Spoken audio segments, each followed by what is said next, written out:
Pura-pura lumpuh. Episode 35. Jangan mimpi. Karya Via Raya. Sayang, kamu ngapain di sini? Tanya Indira. Firas tidak menjawab. Ia mengedarkan pandangannya mencari sosok istri kecilnya yang tidak kunjung kembali. Padahal sudah hampir 15 menit, tapi Prita dan Anggi tak kunjung kembali. Aku di sini sayang. Kenapa malah sibuk senengok kanan kiri? Emang kamu nyariin siapa sih? Kita kesana aja Yuza, susulin mereka.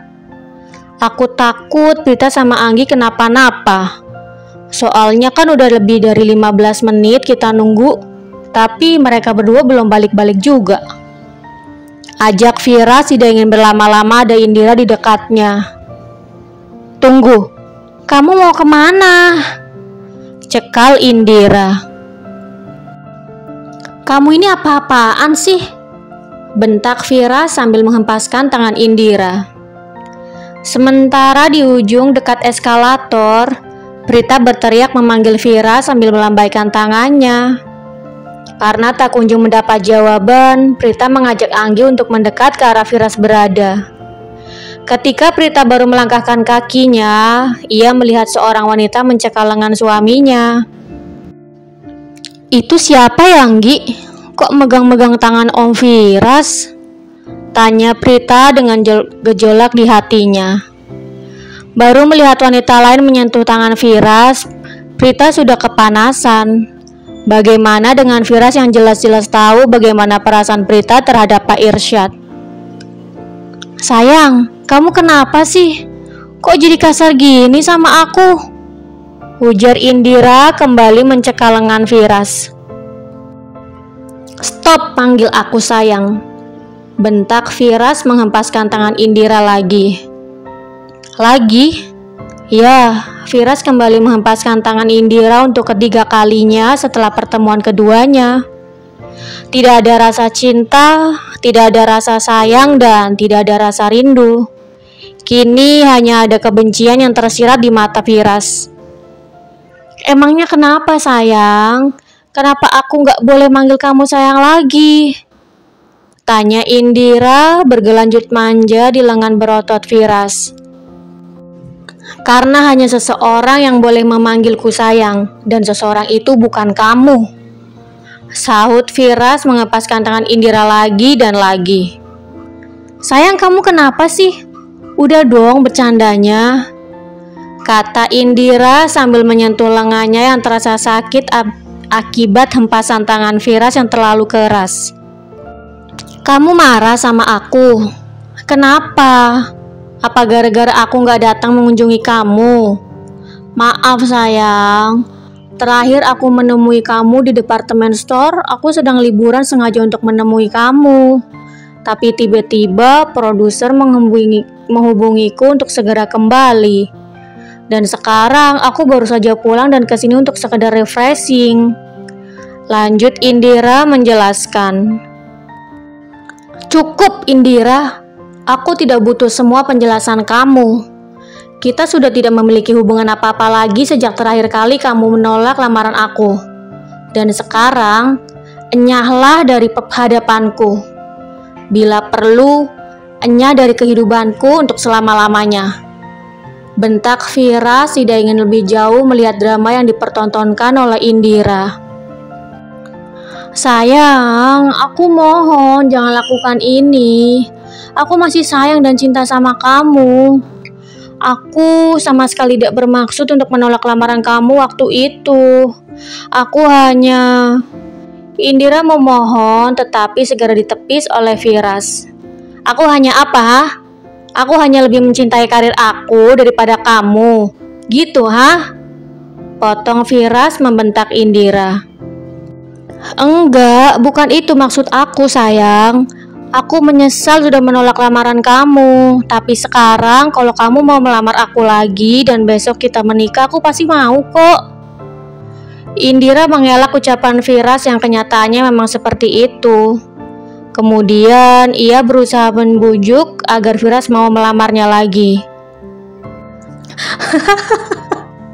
Kamu pikir aku masih mau sama kamu setelah 7 kali kamu menolak lamaran aku? Jangan mimpi. Aku bahkan sudah menikah dan sangat mencintai istriku. Firas tertawa sinis melirik ke arah Indira. Bagai petir disambar di tengah hari bolong. Apa? Teriak Indira terkejut mendengar penuturan mantan kekasihnya itu. Tubuh Indira meluruh ke lantai seketika. Buliran bening menetes membasahi pipinya. Ia tidak menyangka bahwa keputusannya untuk menolak Firas akan membuatnya kehilangan kekasihnya itu untuk selama-lamanya. 6 bulan ia fokus pada karirnya di mancanegara dan setelah itu ia justru kehilangan cintanya. Menyesal. Sudah pasti Indira menyesal, bahkan sangat-sangat menyesal karena sudah meninggalkan Firas waktu itu. Namun penyesalan tidak ada gunanya sekarang. Yang perlu ia lakukan saat ini adalah memperbaiki diri dan melanjutkan hidupnya tanpa Firas di sisinya.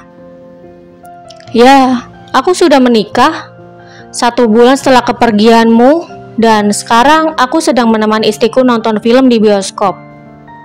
Sahut Firas sambil menunjukkan serengaian tipisnya. Akhirnya ia bisa membalaskan dendamnya pada Indira. Ya, meskipun bukan dengan cara seperti ini yang ia harapkan. Enggak mungkin. Kamu pasti bohong kan? Kamu pasti cuma mau ngerjain aku aja ya kan? Lirik Indira menyentuh tangan Firas yang kini berada tepat di hadapannya. Ia sama sekali tidak percaya dengan pengakuan Firas. Karena baginya, hanya ia satu-satunya orang yang paling Firas cintai. Mungkin karena marah, sehingga membuat Firas berbohong dan mengerjainya. Saat ini itu yang Indira pikirkan. Untuk apa? Untuk apa aku bohong sama kamu?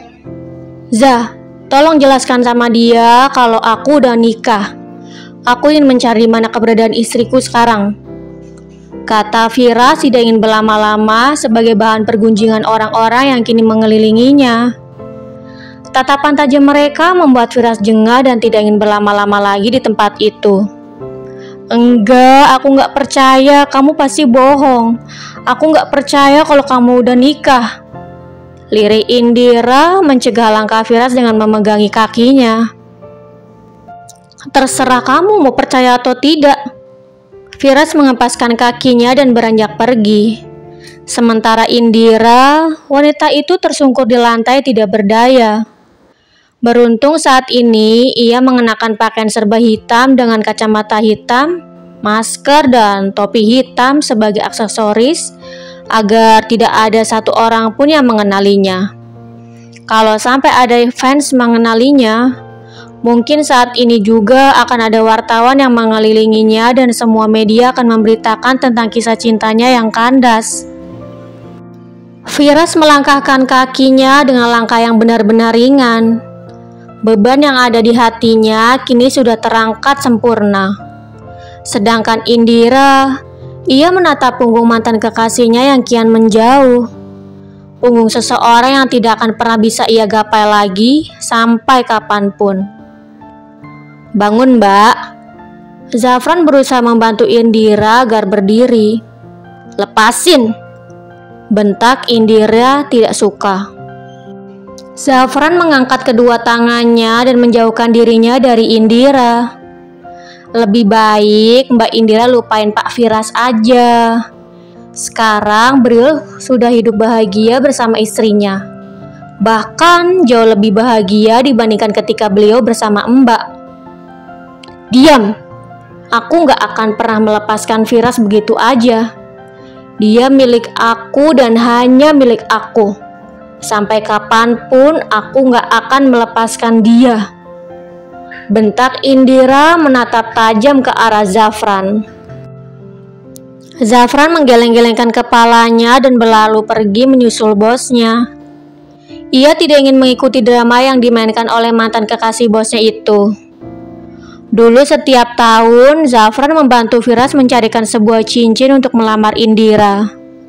Bahkan sampai ia merasa bosan karena setiap cincin yang ia pilihkan tidak pernah berhasil berlabuh di jari manis wanita itu.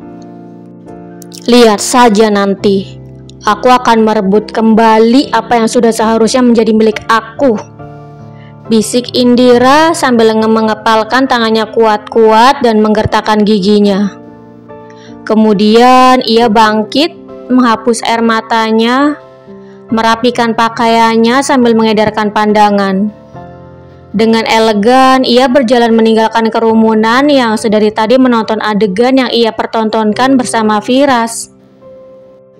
Jangan lupa untuk like, komen, share, subscribe, dan tekan tombol lonceng untuk mendapatkan notifikasi episode selanjutnya.